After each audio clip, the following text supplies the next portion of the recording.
The stars shimmered like frost scattered across the black fabric of space, distant and unreachable, yet guiding the ambition of those who dared follow them. Aboard the Odysseus, a next-generation interstellar survey vessel, the crew stood at the threshold of the unknown. Months into their mission, they had cataloged over 20 barren exoplanets and one gas giant with potential atmospheric harvesting opportunities. Until now, their discoveries were promising, yet predictable. Then came the signal. It arrived as a pulse, steady, rhythmic, almost biological in cadence. No known star, pulsar, or machine produced anything like it. Buried deep in the chaotic noise of nebula that danced along the edge of a black hole cluster, the signal source was a planet designated VX 119. Its presence had not been marked on any stellar chart, and its position defied celestial mechanics, orbiting erratically yet stable enough to sustain a surface. It was an enigma wrapped in danger, and exactly the kind of anomaly that stirred Dr. Elena Voss's instincts. Elena, the mission's lead exobiologist, wasn't prone to reckless conclusions, but VX 119 stirred something primal in her, a hunger to see what had never been seen. She stood at the forward observation deck, arms crossed, eyes narrowed on the slowly resolving sphere on the main screen. "Something's alive down there," she whispered, almost to herself.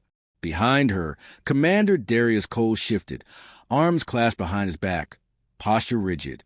"Something alive doesn't mean something we should meet," he replied, voice low and edged with military caution. He had led 4 off-world campaigns and had scars from 3. The signal could be a warning. "Or a beacon," she countered. To their side, a holographic projection flared to life.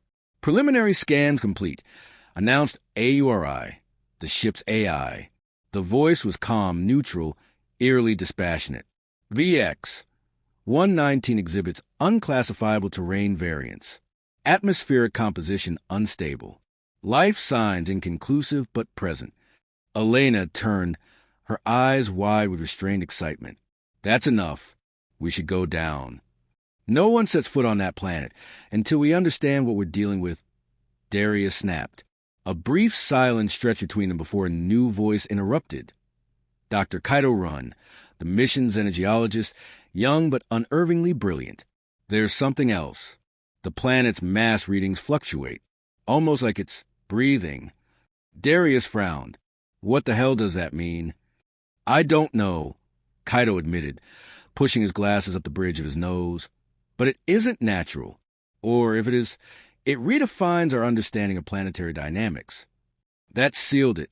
Curiosity had always been both the fuel and the flaw of human endeavor.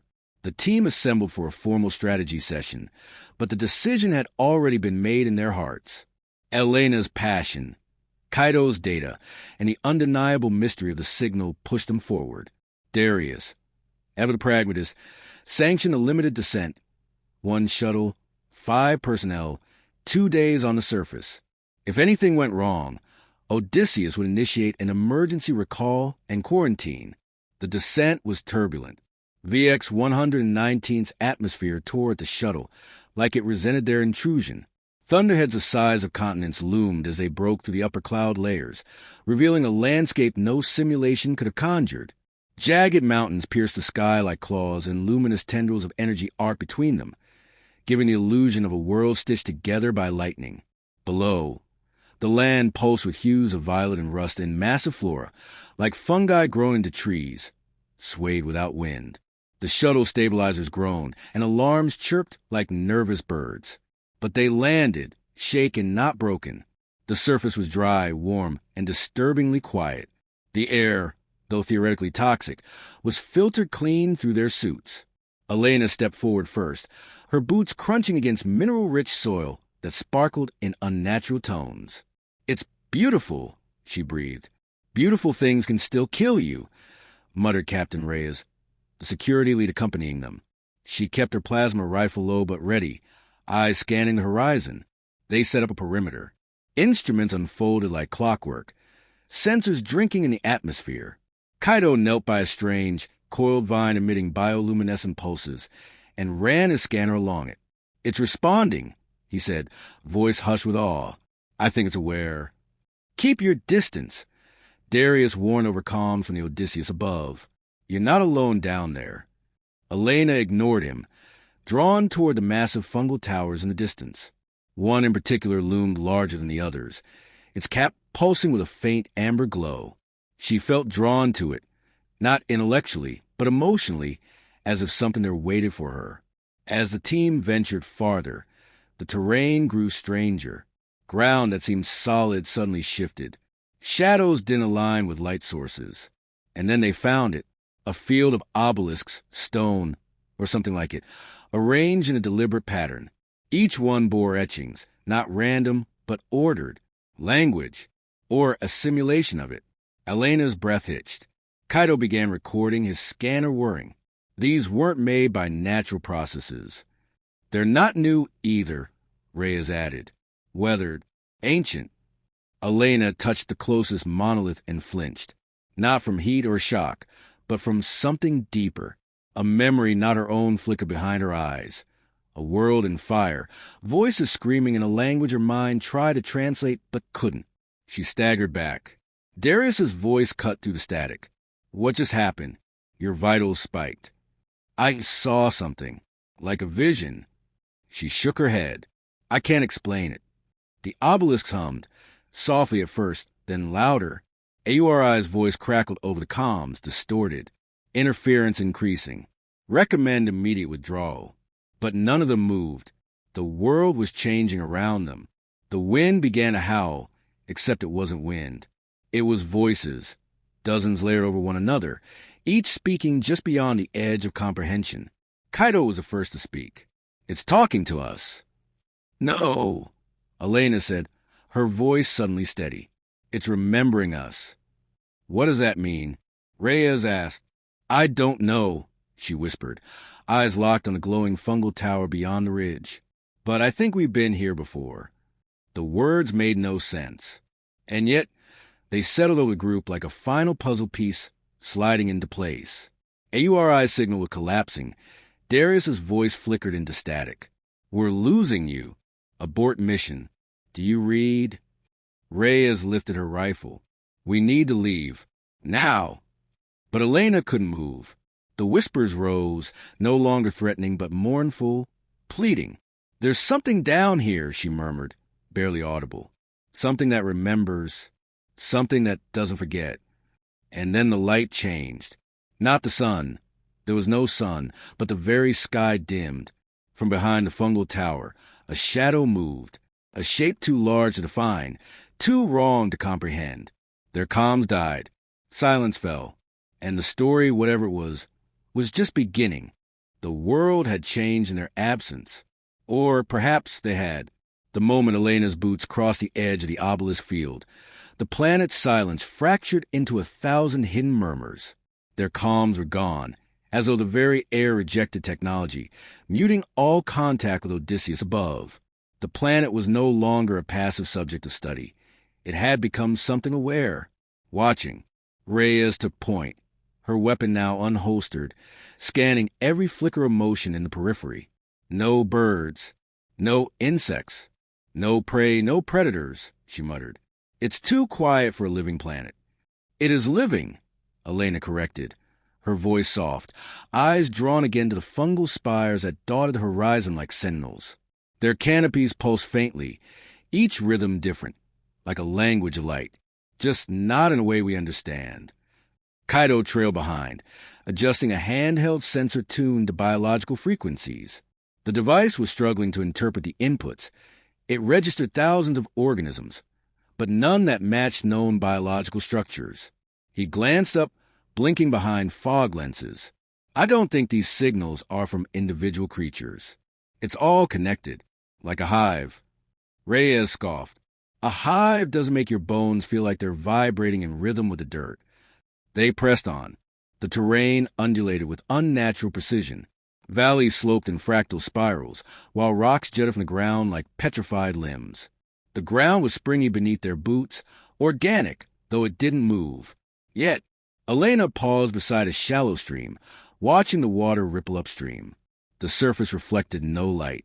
When she reached down, the fluid parted around her glove without wetting it. It clung instead to her suit, then pulled away like it had tasted something bitter. It rejected me, she said aloud, not fully understanding the words.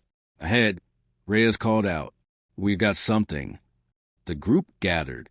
A carcass lay draped across a mound of brush. At first glance, it looked alien. 6 limbs, obsidian skin, no visible eyes. But as Kaito stepped closer, realization set in. This is a human body. Reyes turned it over, her face unreadable. The suit was Federation standard, but older, at least 30 years out of date. The faceplate was shattered, the skull beneath stripped clean by some unknown process, the bones polished and gleaming. No record of prior expeditions, Kaito said quietly, kneeling beside the corpse. There was no record, Elena murmured, transfixed. But they came, maybe many. And they didn't leave, Reyes added. We're standing in a graveyard. The sky darkened without warning, not with clouds, but as though the sun itself had dimmed. Shadows stretched in unnatural directions. They didn't match the angles of the terrain. One by one, the fungal trees began to sway, though the air remained still. A sound, low and deep, vibrated through the earth, felt more than heard. We need to move, Reyes ordered. Now. But Kaito didn't respond. He stood frozen, gaze locked on something beyond the ridge. Elena turned to follow his stare and felt her breath hitch. A creature, if that was a word, emerged from the horizon's curvature. It was not made of flesh, but of shifting geometry, its edges blurred as though resisting definition. It didn't walk, it unfolded. For a moment, it seemed to mirror Elena's own posture, like a reflection caught mid-breath. Then it vanished. Kaito swayed, his scanner dropping to the ground with a muted thud. Blood trickled from his nose. It touched my mind, he whispered. I saw fire. And us, all of us, dying in ways that haven't happened yet. Elena caught his arm, steadying him. We're leaving. But the direction back had changed. The land had shifted. Familiar markers now twisted or gone altogether. The shuttle was no longer where it had landed. In its place, a blackened crater steamed, reeking of scorched metal. No debris, Reyes said grimly. It didn't explode. It melted. The implication was clear. They were not permitted to leave. Panic rippled under the surface of each breath. But training held them together. Reyes led them toward a nearby ridge for higher ground, hoping to find a signal path or visual of the Odysseus. But every step deeper into the terrain felt like wading through molasses, each moment heavier, time thickening like clotting blood. At the summit, the planet offered its cruelest gift. The stars were gone. The sky was not dark. It was empty. No constellations, no moon, not even the distant speck of their ship. Just a void that seemed to press inward. It wasn't space. It was absence. Kaito began to laugh. Not out of humor, but despair. We're not on our map anymore, he said. VX 119 isn't a planet. It's a construct. Reyes raised an eyebrow. Meaning, it's not orbiting anything. It's not even in space as we understand it. The moment we landed, we crossed into something else. A pocket, a trap, a memory. Elena's mind flashed to the monolith, the image that had invaded her. Fire, pain, and that overwhelming presence that wasn't a being, but a will. A memory, yes, but one that remembered them. We're being tested, she whispered. For what? Reyes asked. Before Elena could answer, the ridge trembled.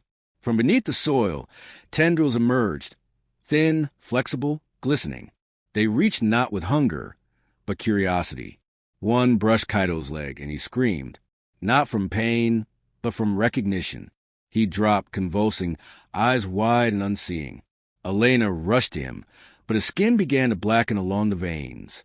Reyes fired, searing the tendril in two, but it didn't recoil. It simply withered, as if its task was complete.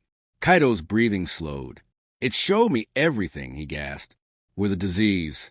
We spread. This planet, it's not dying. It's defending itself. Then he went still. Elena rose, rage and grief battling for space in her chest. We didn't come to conquer. But we always bring death, Reyes said bitterly. A pulse shook the ground, faint but unmistakable. It came from the direction, of the fungal spires. Elena turned toward them, eyes fierce. "It's calling us." Reyes stared at her. "You still want to follow that thing? After Kaido?" "We can't go back," Elena said, voice steely. "Our only path is through." She began to walk, not with certainty, but with purpose. Behind her, Reyes hesitated, then fell into step. The planet had taken their ship, their friend, and their bearings, but it hadn't yet taken their will. And as they moved deeper into the maze of pulsing towers, neither noticed the shapes that moved just behind them, silent as breath, waiting to remember them too. The fungal forest pulsed around them, each spire a breathing tower of bioluminescent tissue. Elena moved first, guiding them through narrow paths that weren't their seconds before. The earth shifted beneath their boots, subtly guiding their route. At times, the trees parted. Other times, they closed like ribs around a heart. The planet was watching. No, she was watching. Reyes walked behind, rifle lowered but ready. The memory of Kaido's final breath lingered between them, a raw, unanswered question neither dared voice. Not yet, not until they understood why. They hadn't spoken since his death, but silence between them wasn't emptiness. It was calculation. Elena was parsing the planet like a language. Reyes was calculating exits. Both understood the stakes. They were intruders in a world that wasn't merely hostile. It was sentient, and it was deciding what to do with them.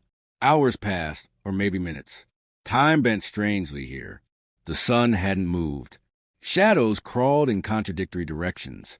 Eventually, the ground opened into a clearing unlike any they'd seen, a natural amphitheater of sorts, ringed by towering fungi that arched overhead like cathedral buttresses. At its center stood a second monolith. This one was darker, smoother than the first. No markings, no visible seams. It hummed, a frequency too low to be sound, but too present to ignore. Elena stepped closer, compelled by something ancient and familiar, though she couldn't name the feeling. The monolith didn't repel her this time. It welcomed her. "Elena," Reyes said quietly, "let's not make the same mistake." "It's not the same," Elena replied. "This one is listening." And the last one spoke, through Kaido, right before it killed him. He wasn't killed. He was opened. Reyes raised her rifle, not at the monolith, but at Elena. "That's not you talking." Elena turned, slowly, hands raised but calm. "Yes, it is. I understand now. Kaido wasn't hallucinating. He merged. The planet doesn't destroy. It assimilates. And it's not doing it violently. It's giving us a choice." "What choice?" "To evolve." Reyes's grip tightened. "And if we say no?" Elena looked toward the towering spires, each glowing rhythmically, like a network of thoughts pulsing through synaptic towers. "Then we die. Or we're forgotten. This place isn't a trap. It's a filter." Reyes didn't lower her weapon, but she didn't fire either. She studied Elena's face, searching for deceit, for a flicker of alien influence. But what she saw was clarity. Human, but more. Frighteningly more. Elena turned back to the monolith and reached out. This time, it accepted her touch. The surface flowed like liquid beneath her palm, and in that moment, her mind flooded. Images, millions of them, flashed behind her eyes. Planets teeming with life.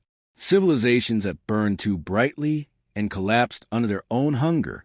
1,000 versions of humanity, each repeating the same mistakes. And through it all, a single presence watched. Not a god, not a judge, a memory of balance.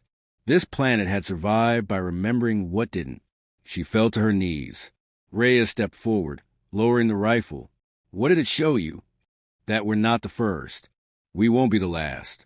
This planet doesn't punish. It preserves. It holds echoes of species that reach too far, too fast." "And Kaido? What did it want from him?" He asked the wrong questions. Reyes sat beside her, exhaustion hanging on her shoulders. "And you? Are you asking the right ones?" "I don't know, but I'm willing to listen." A tremor rippled to the ground, not violent, but deliberate. A seam opened in the earth beyond the monolith, revealing a descent, steps carved in glowing stone, spiraling downward into darkness. Elena rose, It's inviting us in. Reyes stared into the opening. This is insane. Everything about this place is. But I think we're past choosing what's safe. Reyes hesitated, then followed. They descended slowly, the light from the walls illuminating more than the path. It began to show visions, not hallucinations, memories. They floated in the air like smoke. One showed a humanoid creature walking into the monolith, dissolving into light. Another showed Earth, a polluted skyline, riots, starvation. Then silence. Each step revealed another piece of the pattern. Civilizations at the brink offered the same path. Some took it, some fought. All were remembered. At the base, the tunnel opened into a chamber wider than logic allowed. It stretched in all directions, curving upward into a dome of impossible height. The walls pulsed with the same rhythmic glow as the fungal towers above. And in the center stood a figure. It was not human, though it wore the memory of one. A projection, perhaps, or a ghost. Its eyes were stars. You came, it said, Reyes raised her weapon, but the figure did not move. Who are you? I am the threshold. I am not a being. I am choice. Elena stepped forward. What is this place? A memory of survival. A last offer. Your kind reaches farther than it understands. Consumes more than it restores. You seek life among the stars, yet fail to honor at home. Reyes scoffed. You think we came here to destroy? You came to understand. But understanding has a cost. One you must willingly pay. And what is that? Elena asked. The figure held out both hands. One showed a vision of Earth, transformed, healed, vibrant. The other, a barren, cracked wasteland. One path shares memory. The other, oblivion. Share what you learn, and you evolve. Refuse, and you are forgotten. Elena looked to Reyes, who stared at the visions with clenched fists. It's giving us power, she whispered, but it comes with accountability. Elena turned to figure. Why us? Because you listened. Reyes lowered her rifle. And if we take this knowledge back, what then? You won't go back, the figure said. You'll go forward. Suddenly, the chamber filled with light, overwhelming, infinite. Their bodies lifted, not in space, but in understanding. Every memory, every choice, every shadow of Earth's potential flooded their minds. Then it went dark. They stood once more in the clearing, the monolith gone. The sky had returned. Stars twinkled above. In the distance, the Odysseus hovered silently, waiting. Reyes touched her temple. Calms restored. Elena, she said slowly, did we just? Elena nodded. We passed through something ancient, and now we carry it. The ship responded to their beacon. Rescue was minutes away. But both women knew the mission had changed. They hadn't found a planet. They had been found. As the Odysseus descended, Reyes looked at Elena, voice heavy with meaning. What do we tell them? Elena turned to the stars, eyes bright. The truth, all of it. The Odysseus docking ramp extended with Hydraulicus. But neither Elena nor Reyes moved at first. The silence between them was no longer heavy with suspicion, but with the weight of knowledge, dense, volatile, and too massive to carry without consequence. They had returned, physically unchanged, yet everything inside them had been rewritten. The planet had left its mark, not in scars, but in insight. Systems are green, came the voice of Commander Ishan over comms, tinged with restrained relief. No sign of interference. We're tracking no anomalies from the surface. You sure you're both all right? Reyes looked to Elena, who simply nodded once.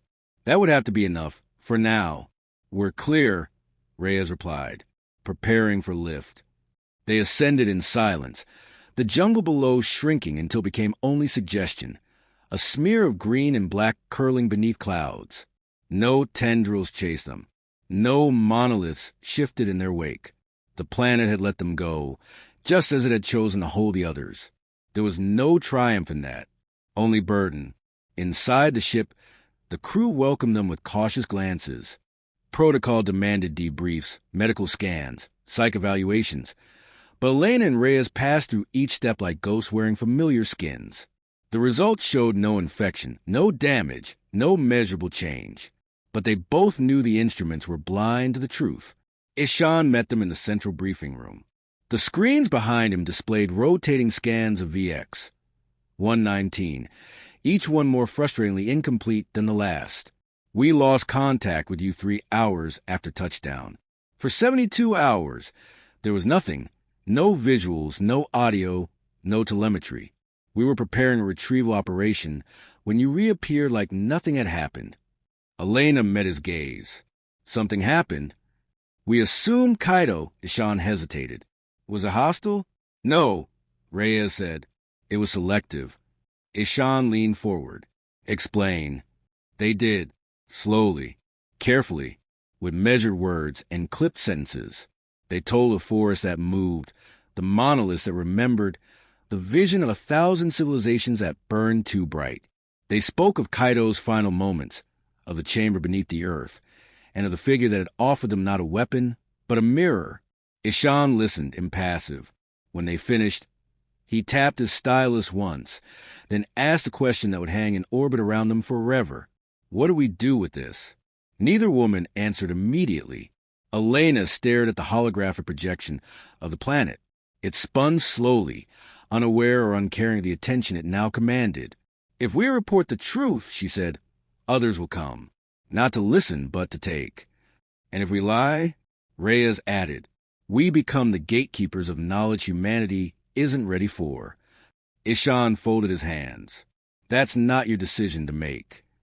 No, Elena agreed, but it's one you'll have to carry. The Odysseus began its return trajectory, engines humming like a lullaby. Earth waited below, hungry, fractured, aching for solutions. But what they carried now wasn't a solution. It was a challenge. In the days that followed, news of the expedition filtered into the wider networks.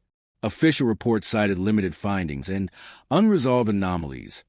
VX 119 was deemed of high ecological significance and under review for indefinite containment.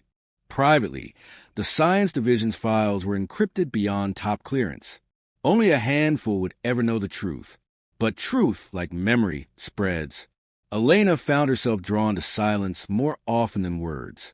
She stared longer at the stars, her thoughts untethered from familiar constraints. At night, she would wake with images flickering behind her eyes, of worlds she had never seen, lives she had never lived, yet remembered as her own. Reyes returned to her duties, but not unchanged. She took fewer risks, asked deeper questions. Her defiance hadn't faded. It had evolved. She no longer saw a threat first. She saw intention. Weeks passed. Then a signal arrived. Not from VX 119, but from somewhere deeper. A band of radiation far beyond charted territory, carrying a pattern unmistakably similar to the monolith's pulse. It wasn't noise. It was an invitation. The figure's voice echoed once more in Elena's memory. Share what you learn and you evolve. She approached Ishan with the data. He looked at her, wary. Another one? He asked. No, she said. A continuation. He hesitated. And you want to follow it? Elena nodded. Not alone. Reyes joined her. So did others, those who believed in listening over conquering. A new crew was formed, a new mission designed, not to colonize, not to extract, but to witness. As a new vessel prepared to launch, Reyes stood beside Elena on the observation deck. Earth glittered below them, blue and fragile. Think we'll find another memory? Reyes asked. Elena smiled faintly. Maybe we'll become one. And above them, the stars blinked, countless eyes in a cosmos of quiet judgment, waiting to see whether humanity would burn again or remember.